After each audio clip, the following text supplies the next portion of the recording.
Hola mi amigo querido, qué alegría. De vez en cuando recibo noticias de que alguien descansó, alguien falleció, alguien está pasando por un momento difícil en algún aspecto de la vida. Es por eso que siempre digo, nuestra oración no es ni siquiera para que Dios alivie nuestro dolor en esta tierra, aunque tenemos que orar también por eso. Pero nuestra principal oración debe ser para que Cristo vuelva, que Cristo le coloque un punto final a la historia del pecado.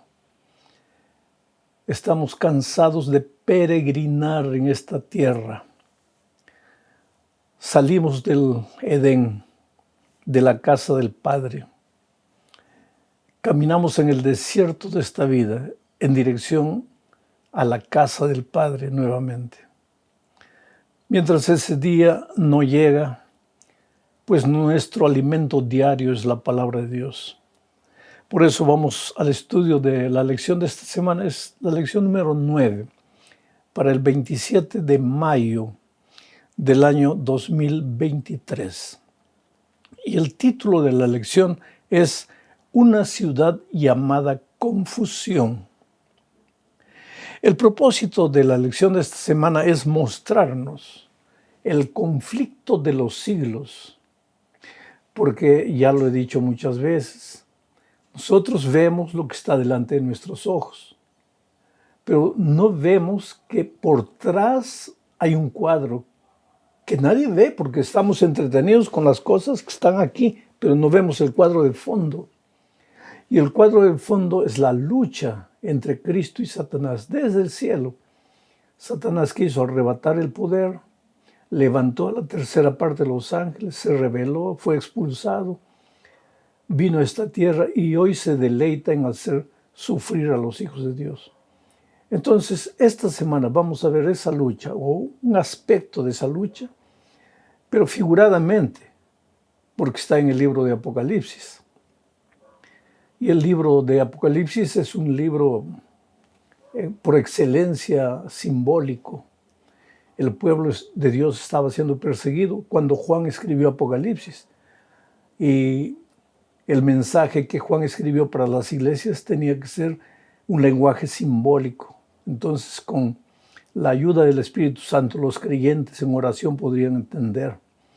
Así, a simple vista, a simple lectura, no entiendes el mensaje de Apocalipsis, pero es la revelación de Jesucristo. Y esta lección de esta semana muestra ese conflicto simbolizado por dos ciudades, dos mujeres, dos iglesias, en fin.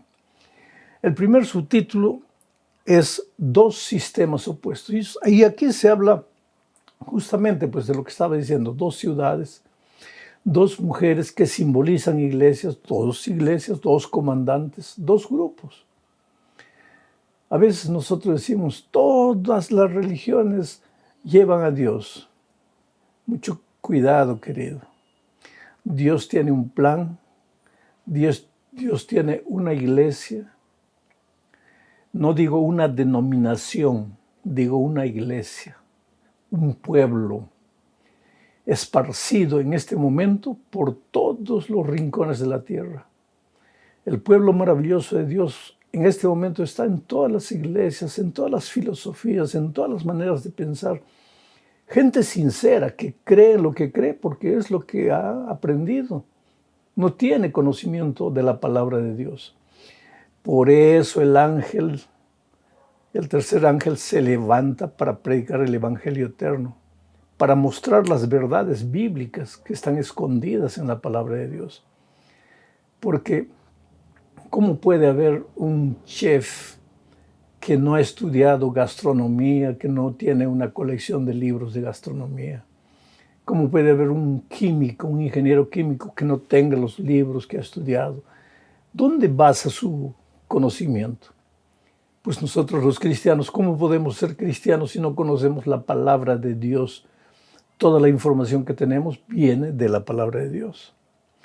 Entonces, en la Biblia, querido, especialmente cuando se habla de profecía, encontramos que una mujer simboliza a una iglesia. Cuando tú encuentras en la Biblia una mujer vestida de blanco, una mujer pura, una mujer gloriosa, ese es el pueblo de Dios, es la iglesia de Dios. Y cuando en la Biblia tú encuentras en la profecía una mujer vestida de rojo, de carmesí, de escarlata, entonces esa no es la iglesia de Dios.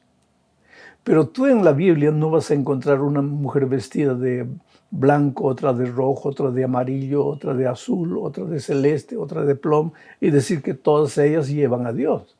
Eso es lo que tú no puedes hacer, porque la Biblia solamente habla de dos grupos, la iglesia de Dios y la iglesia que no es de Dios. En estos momentos, en la iglesia que no es de Dios, hay mucha gente sincera que ama a Dios. Claro que sí.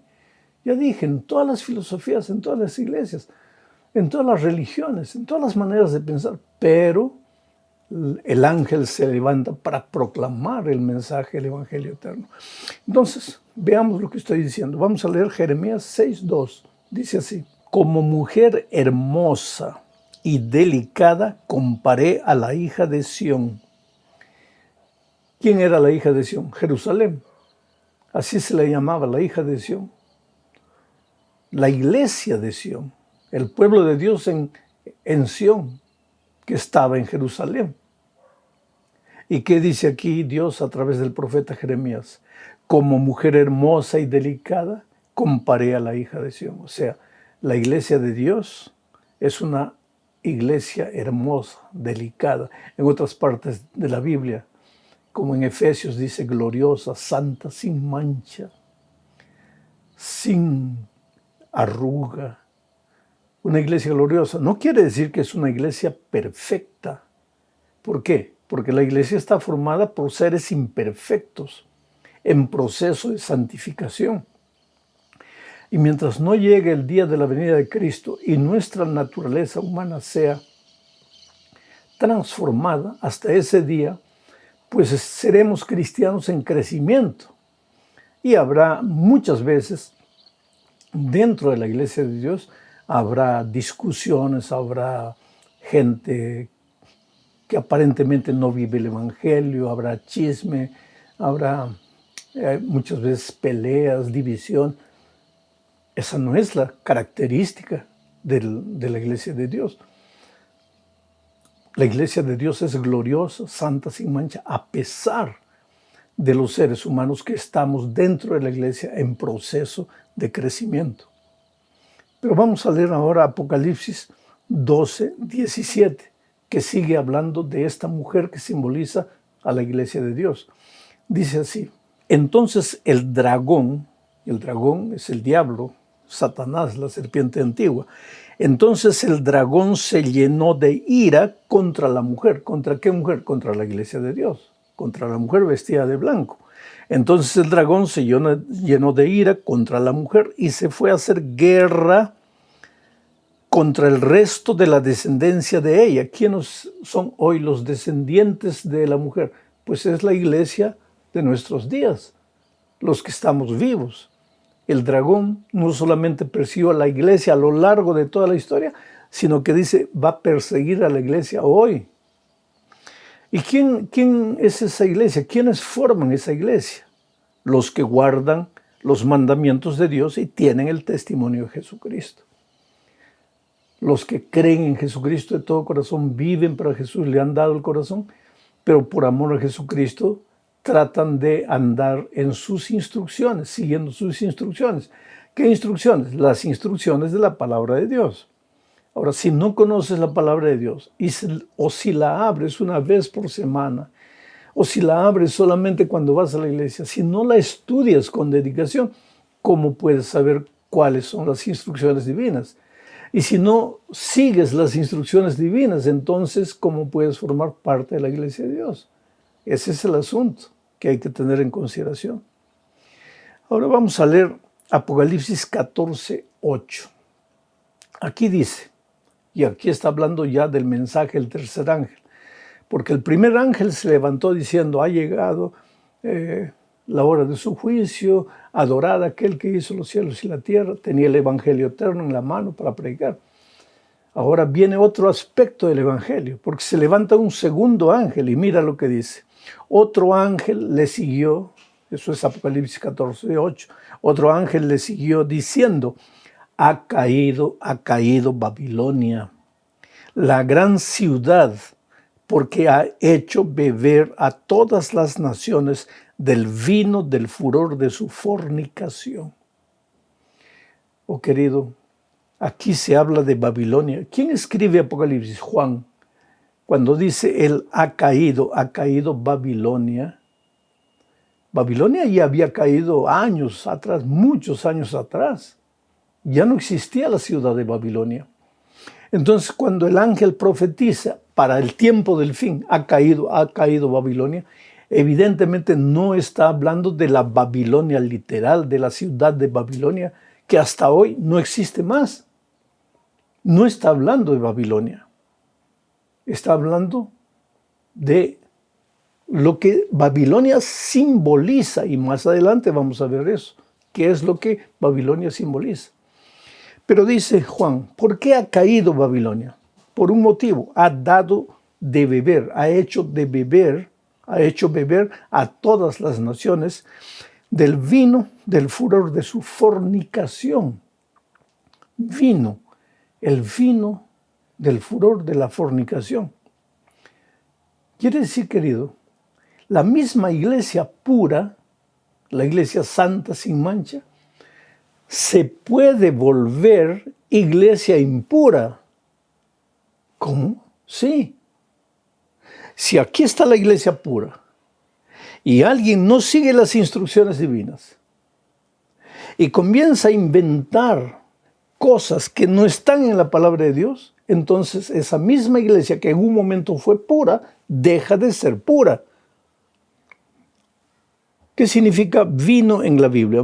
Te voy a leer lo que dice Ezequiel 16:32. Mira, eres una esposa adúltera que recibe a extraños en lugar de a su propio marido. ¿Quién pronuncia estas palabras? Ezequiel. ¿A quién? Al pueblo de Israel, que en los tiempos de Ezequiel era la iglesia de Dios, la iglesia pura, sin mancha, a pesar de las imperfecciones que tenía. Era el pueblo de Dios. Pero a ese pueblo de Dios, mira lo que Dios le dice a través de Ezequiel. Le dice, eres una esposa adúltera. ¿Qué significa cometer adulterio? Tienes un esposo, lo dejas y te vas con otro hombre. O tienes una esposa, la dejas y te vas con otra mujer. No eres fiel al pacto matrimonial. Ese es un adúltero. Y aquí Dios le dice a su iglesia que corre el peligro de ser adúltera, fornicaria, porque se va con otros dioses. Ahora mira lo que dice Apocalipsis 17, 1 y 2. Voy a leer. Vino uno de los 7 ángeles que tenían las 7 copas y habló conmigo diciendo, ven acá y te mostraré la sentencia contra la gran ramera. Ezequiel le dice a la iglesia pura que deja de ser fiel, le llama adúltera. Pero aquí ya no dice adúltera, sino dice la gran ramera. Se comete adulterio con uno, pero cuando se sale con muchos hombres, ya no es adulterio, ahora es prostitución. Ahora aquí en la visión de Apocalipsis 17, Juan ve a la gran ramera, la que está sentada sobre muchas aguas. Y en profecía, aguas significa mucha gente, muchas aguas, mucha gente. O sea, esta mujer, esta iglesia que en un momento fue pura, pero que ya no es pura porque se ha contaminado con muchas ideas, con muchas filosofías, con muchas tradiciones humanas, esta iglesia está apoyada por mucha gente porque está sentada sobre muchas aguas. Sigo leyendo. Con ella han fornicado los reyes de la tierra. Los habitantes de la tierra se han embriagado con el vino de su fornicación. El vino de su fornicación. El vino de su engaño. Ahora, ¿qué simboliza vino? Querido, en la palabra de Dios, el jugo de uva puro simboliza a Jesús, su sangre, su sacrificio. Pero cuando el jugo de uva puro se fermenta, se transforma en vino. O sea, el vino es el jugo de uva que en un momento fue puro, pero que ahora se fermentó, se malogró, se contaminó, se deterioró. Y aquí se refiere a la doctrina. Mira lo que Jesús le dijo al pueblo, a su iglesia. En Mateo 15, versículos 8 y 9, le dice con tristeza, con lágrimas, le dice, este pueblo, refiriéndose a su iglesia, este pueblo de labios me honra, mas su corazón está lejos de mí, pues en vano me honran, enseñando como doctrinas mandamientos de hombres. Vino adulterado, jugo de uva puro que se deterioró, que se fermentó. La palabra de Dios es pura. Pero si tú, aquí Jesús dice, le introduces mandamientos y tradiciones humanas, ese jugo de uva que en un momento fue puro, se fermenta y ahora se vuelve vino fermentado y el vino emborracha, embriaga. Y cuando una persona está embriagada no se da cuenta de lo que está haciendo. Cuando el paladar se ha acostumbrado al vino, el jugo de uva ya no lo satisface. Entonces, querido, esta mujer que Juan ve en su visión es simbolizada por Babilonia. Y eso nosotros lo vamos a ver leyendo Apocalipsis 17, 4 y 5. Leo, la mujer estaba vestida de púrpura y escarlata, adornada de oro, piedras preciosas y perlas, y tenía en la mano un cáliz de oro lleno de abominaciones y de la inmundicia de su fornicación.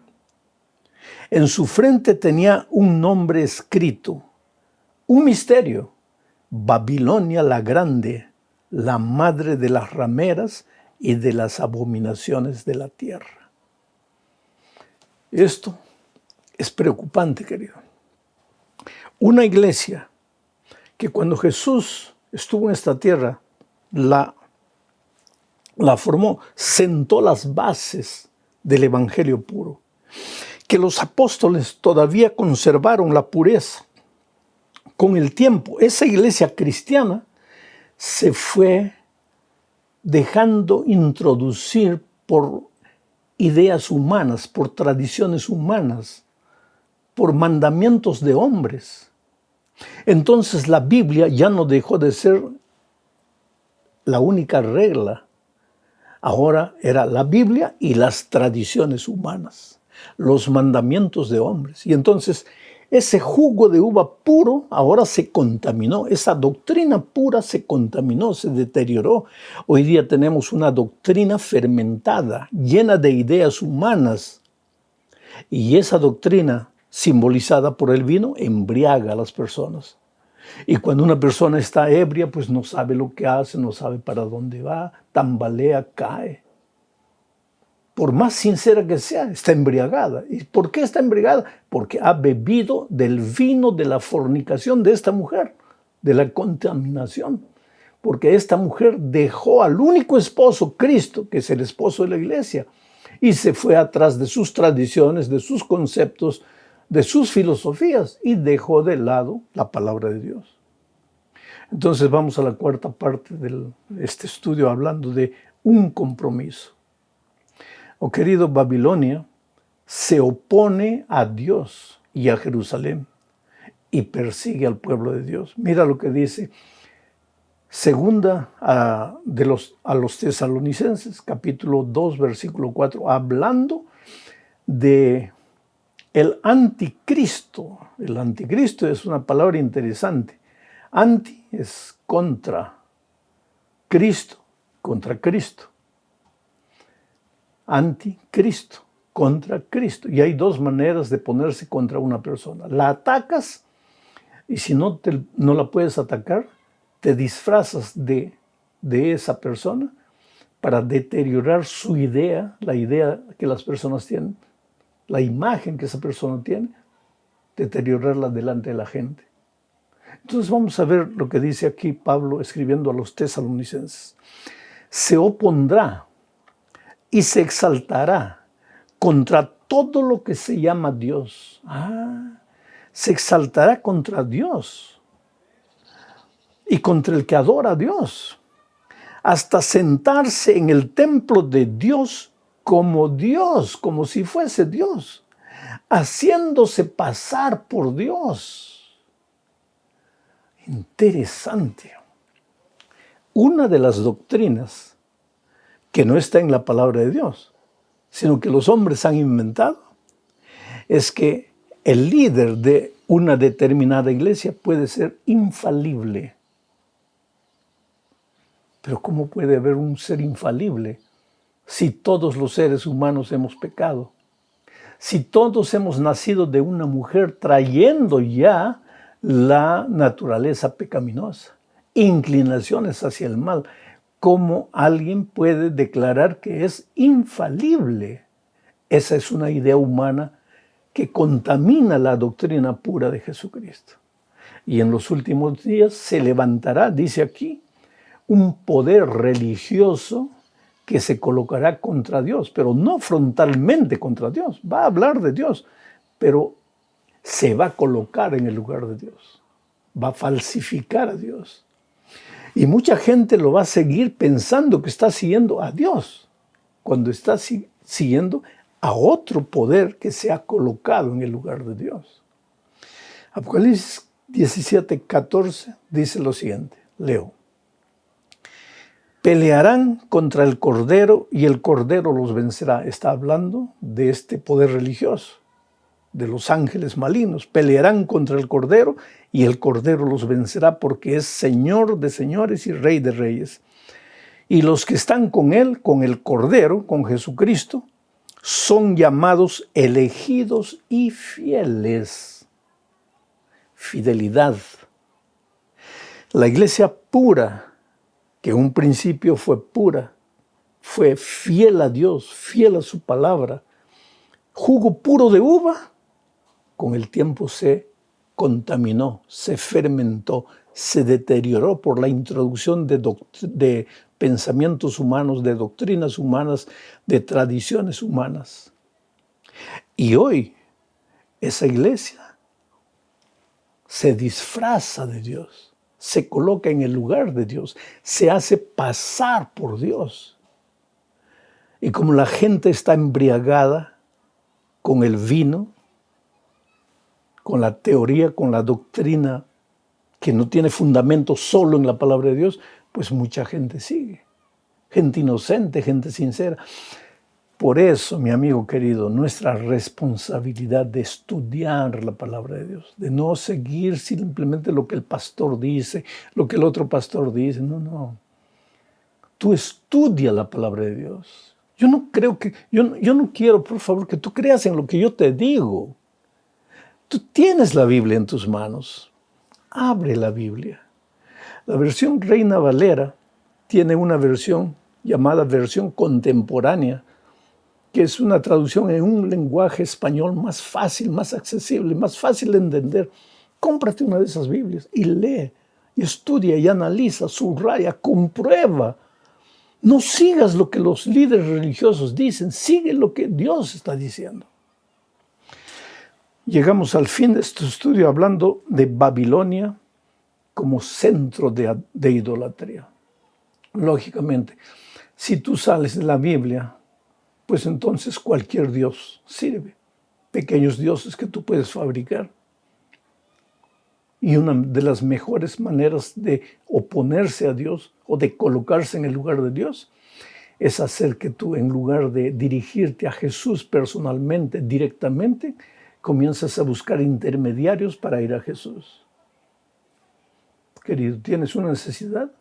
¿Quieres que ore por ti? Yo voy a orar con toda alegría, con todo gusto. Pero tú puedes ir a Jesús directo. Jesús no te va a escuchar porque yo estoy hablándole en tu nombre.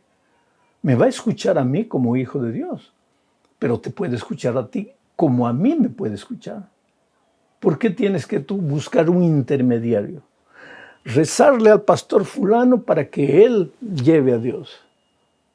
Sí, pero yo no rezo a ningún pastor vivo, pero de repente te comienzas a creer que un pastor muerto que ha sido un buen hombre puede ser un intermediario. No, pues, ningún líder religioso, por más bueno que haya sido en el pasado, se puede volver intercesor tuyo delante de Dios, porque el único intercesor que tenemos delante del Padre es Jesucristo.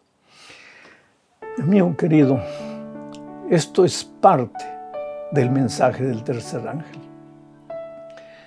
Es el Evangelio. Y el Evangelio es amor, es gracia.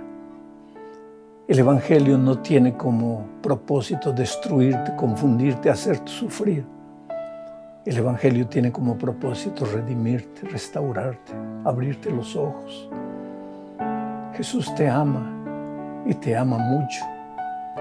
Aunque en este momento estés pasando por el valle del dolor, del sufrimiento, Jesús te ama y te ama mucho. Aunque no vivas de acuerdo al ideal que Dios tiene para ti, Jesús te ama y te ama mucho. Aunque hayas perdido la fe, aunque hayas abandonado a Dios, Él te sigue amando y te ama mucho. Entonces devuélvete a Jesús. Un abrazo. Hasta la próxima semana.